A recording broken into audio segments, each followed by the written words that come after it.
Mas agora a gente recebe em nossos estúdios o secretário de Cultura do Estado de São Paulo, Sérgio Sá Leitão. Muito bom dia, secretário. Bom dia, Bruno. Bom dia a todos aqui do Morning Show. Bom dia a todos que estão nos assistindo. Todos e todas. Exatamente, secretária. Secretária, a gente vai começar a entrevista, mas antes a Paulinha vai falar sobre uma polêmica nas escolas do Mato Grosso do Sul envolvendo linguagem neutra. A gente quer que você comente, mas antes de qualquer coisa, vai lá, Paulinha. Tem um pouco a ver com essa história de todes. Então, vamos lá para o que está acontecendo no Mato Grosso do Sul. Então, o governador Reinaldo Azambuja, ele sancionou uma lei que proíbe o uso da linguagem neutra nas escolas e nos documentos oficiais. Rondônia também adotou uma medida similar. Então, no Mato Grosso do Sul, o projeto que deu origem à lei é de autoria do deputado Márcio Fernandes, do MDB. Foi aprovado na Assembleia Legislativa por 14 votos a 1. E o que diz essa lei de número 5.820, né? É obrigatória a utilização da norma culta da língua portuguesa nos instrumentos de aprendizagem utilizados no ambiente escolar, nos documentos oficiais e na confecção de materiais didáticos, como forma de padronização do idioma oficial do país. O único deputado que votou contra essa lei foi o ex-secretário de Educação, Pedro Paulinha, Kemp. deixa eu só interromper rapidamente, porque a gente está recebendo agora no Morning Show o pessoal do rádio. Da rádio, são 10h34 e a gente está falando sobre a linguagem neutra em algumas escolas em Mato Grosso do Sul. Pode continuar, Paulinha. Pois é, essa linguagem neutra, então, proibida em escolas no Mato Grosso do Sul e também em Rondônia. E aí a gente vai trazer aqui a opinião do único deputado que no Mato Grosso do Sul votou contra esse projeto de lei, que foi o Pedro Kemp, do PT. Ele disse o seguinte, primeiro porque, no meu entendimento, a Assembleia não tem competência para legislar sobre o uso da língua portuguesa. Segundo, porque a língua é viva, sofrendo mudanças ao longo do tempo, com a inclusão de novos vocábulos, alterando o sentido de outros, incluindo regionalismos, além de termos e expressões estrangeiras. Quem faz a língua é o povo que a fala. Não é possível proibir por lei que as pessoas se expressem como desejam. E aí a gente lembra de uma treta que envolve aqui o nosso secretário de Cultura do Estado de São Paulo, que está aqui para conversar com a gente. Então, teve lá um tweet do Gil Diniz, que ele usou ali, todes, é isso mesmo, secretário? E o @ do Sérgio Sá Leitão, em relação exatamente ao lançamento, aquele vídeo de lançamento do Museu da Língua Portuguesa, né, que incluía aí esse vocábulo, o todes. E aí o Sérgio Sá Leitão respondeu na ocasião, em julho de 2021, ao Gil Diniz. Ele disse o seguinte, é isso mesmo, diferentemente de certas pessoas, a língua evolui e se transforma ao longo do tempo. Não gosta? Não use. A patrulha, aliás, tem efeito contrário, estimula o uso. PS, bolsonaristas adoram criticar projetos culturais, mas são nulos para realizar nessa área. Curioso. Essa treta ainda foi longe ali no Twitter. Eu queria perguntar para o secretário se ele continua se posicionando dessa forma e que esse debate parece uma coisa que não acaba nunca, né, secretário? É algo contínuo. Queria que você atualizasse aqui. Continua a favor do todes ali nessa questão, inclusive, do Museu da Língua Portuguesa, de estar incluído no lançamento do Museu da Língua Portuguesa? Bom, vamos lá. Primeiro, em relação a esses projetos de lei que foram aprovados. Considero a aprovação deles inteiramente absurda. Nós estamos falando aí claramente de tentativas de censura, né? Quer dizer, que as pessoas sejam, por meio de leis, ainda mais leis estaduais, impedidas de usar determinadas palavras na escola ou em qualquer outro lugar, isso aí configura claramente o que a nossa Constituição estabelece como censura prévia. E a Constituição é muito clara quando diz que isso não pode existir no Brasil. Portanto, esses projetos de lei me parecem completamente inconstitucionais e certamente cairão aí proximamente, né? Porque, afinal de contas, nós temos justiça, nós temos Constituição, nós temos um Estado democrático de direito no Brasil. Em relação, Paulo, à questão lá do Museu da Língua Portuguesa, eu considero um assunto absolutamente menor, né? Quer dizer, tentou-se criar uma polêmica a partir de entre milhares de tweets feitos previamente ao lançamento do Museu da Língua Portuguesa. O único desses tweets que usou a palavra todes, e era um tweet justamente para dizer que o museu é um museu inclusivo e que, portanto, estaria aberto a todos, todas e todes. Aquele tweet usa a palavra toda e também todas e todos, né? Enfim, e se tentou criar uma falsa polêmica. Ora, a nossa posição é muito clara. Nós não estimulamos o uso do vocábulo todes, não adotamos isso oficialmente, mas consideramos que naquele tweet aquilo era de fato adequado, porque há pessoas, há cidadãos e cidadãs, há grupos sociais que se utilizam na sua fala, na sua comunicação, deste vocábulo, e a ideia era dizer que o museu, sim, é um museu inclusivo, é um museu abrangente, é um museu tolerante e um museu que tem a função de discutir a língua, né? O que eu considero é que esse é um assunto que merece ser debatido e merece ser discutido e não simplesmente essa discussão ser suprimida ou censurada por projetos de lei inconstitucionais. Mas quando o senhor fala em estímulo, secretário, é não estimular essa linguagem neutra em outros setores da sociedade, é isso? Não, quando eu falo é que em escolas, nós não, por exemplo. Não, nós não, no âmbito da Secretaria de Cultura e Economia Criativa do Governo do Estado de São Paulo, nós não adotamos o vocábulo todes na nossa comunicação.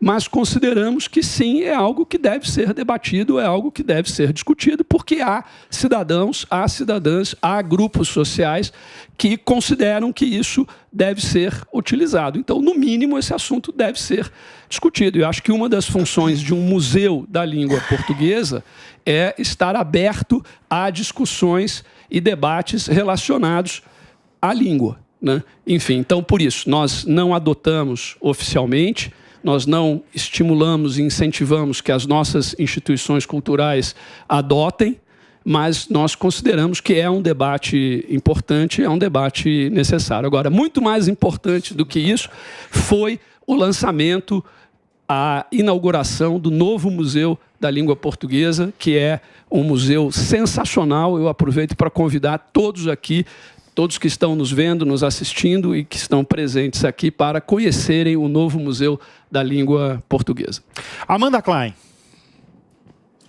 Secretário, bom dia, bom ano. Acho interessante a sua ponderação, né? Diferente não adotar de proibir. E a sua ponderação também sobre a questão da censura prévia vai exatamente na linha da decisão monocrática do ministro Fachin, quando ele derrubou um projeto de lei com teor muito parecido, aprovado pela Assembleia Legislativa de Rondônia. Não é da competência estadual, é uma competência da União legislar sobre esses temas e configura uma censura prévia, na opinião do ministro, um cerceamento da liberdade de expressão. É interessante porque essa liberdade é sempre invocada pelos grupos bolsonaristas, parece muito cara aos grupos bolsonaristas, mas só quando interessa. No uso aberto de uma linguagem, parece que não interessa. Agora, secretário, queria que o senhor falasse um pouquinho sobre o processo da língua, qualquer língua, como um organismo vivo, algo dinâmico, que se adapta aos novos tempos, incorpora estrangeirismos, regionalismos, linguagem digital, de computação, e eventualmente pode adaptar-se também, incorporar uma linguagem que hoje é tida como de nicho, né, do grupo LGBTQI+,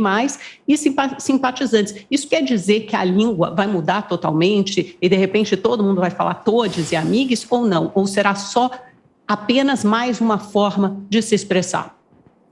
Amanda, acho que você colocou muito bem. A língua é um processo, ou está em permanente processo de evolução, de expansão, de transformação e vai recebendo contribuições. Essas contribuições, elas são formuladas, são feitas por pessoas, por indivíduos, também por grupos sociais. Muitas das contribuições que são feitas ao longo do tempo, elas não permanecem, elas são modismos passageiros que têm a ver com o espírito do tempo em que essas contribuições foram feitas. Outras não, outras se consagram. A língua portuguesa ela está cheia de exemplos de neologismos, de novos vocábulos, de vocábulos incorporados ou baseados em outras línguas. Enfim, nós temos aí N exemplos também, contribuições de vários grupos sociais, até na sua própria origem, né? É importante a gente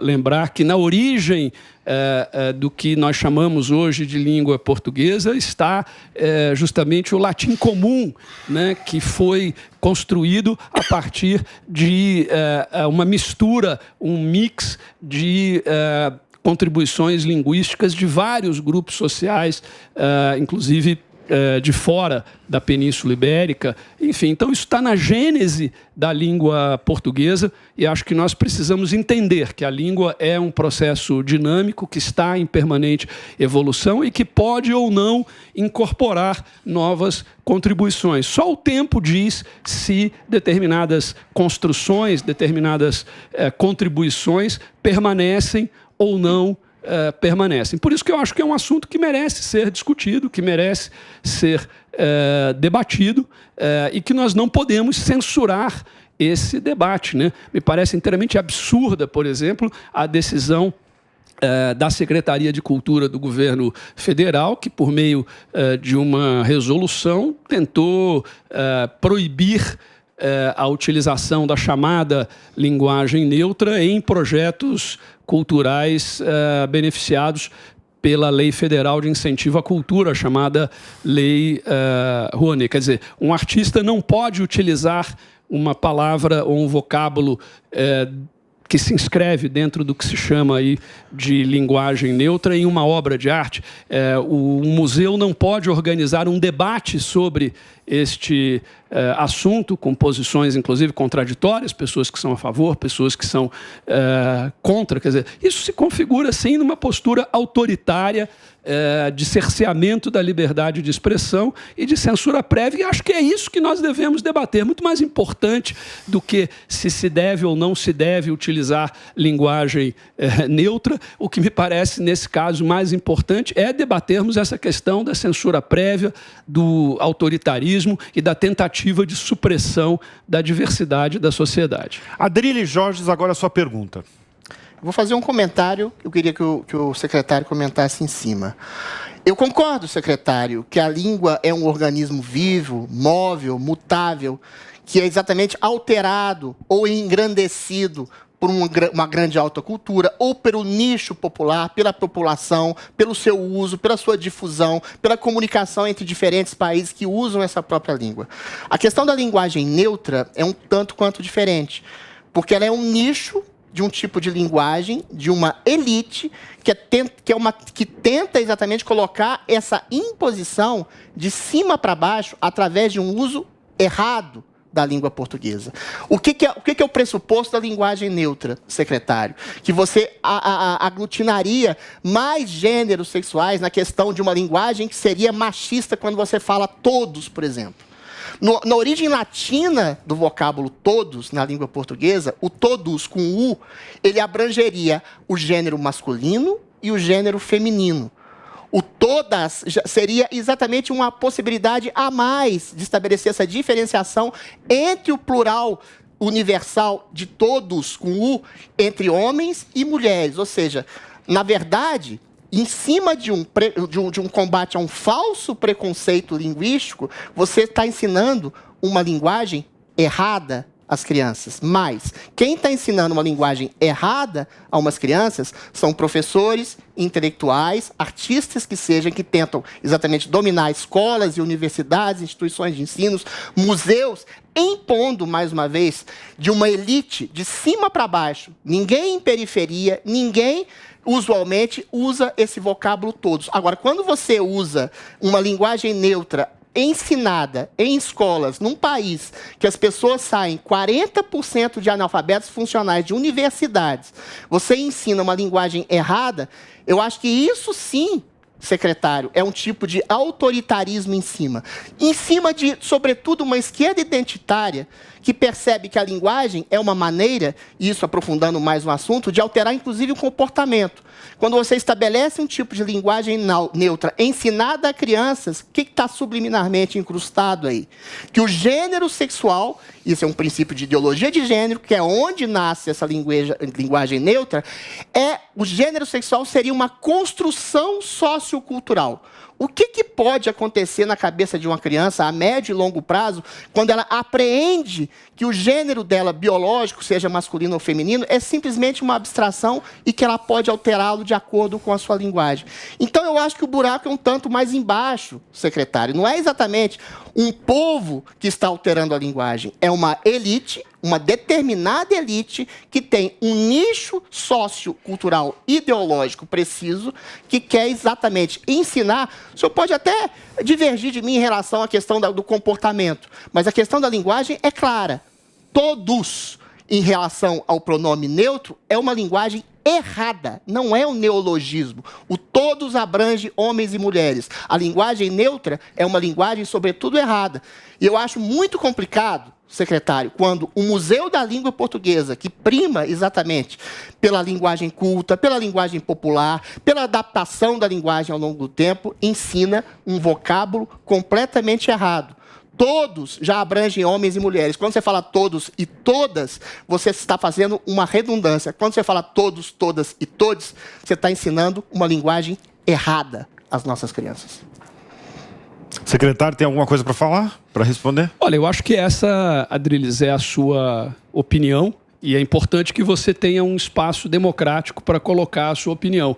Seria importante, acho que vocês ouvirem aqui alguém que seja um defensor do uso da linguagem neutra, certamente terá argumentos tão consistentes quanto os seus para defender essa ideia. Eu apenas quero dizer o seguinte, que toda inovação, toda transformação da língua, ela sempre surge a partir de um indivíduo ou de um grupo de indivíduos, portanto, a partir de um nicho.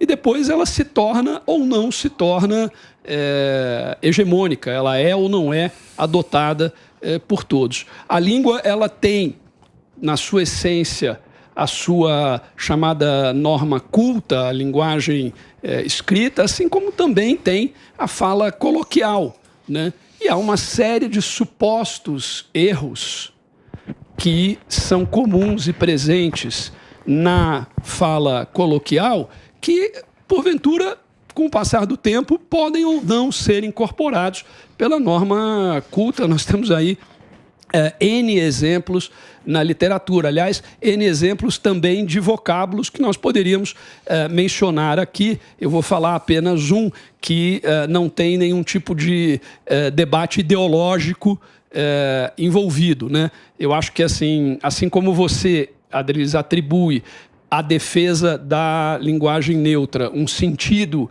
ideológico, eu acho que na sua argumentação também há um sentido ideológico muito forte. Não é. Mas se nós é contra pensarmos... a ideologização da linguagem, só que eu estou Não é, mas há uma visão ideológica também na sua argumentação. Mas, de qualquer maneira, é uma linguagem equivocada na sua origem. Não, mas olha só, vamos tirar enfim, um vocábulo onde há um sentido ideológico tão claro, tão nítido, e vamos, por exemplo, falar da contração de para com o, ou de para com a, pro e pra. Tudo bem, porque é a mesma coisa. Não é a mesma coisa. É a mesma coisa. Não é a mesma coisa, surgiu como um erro gramatical.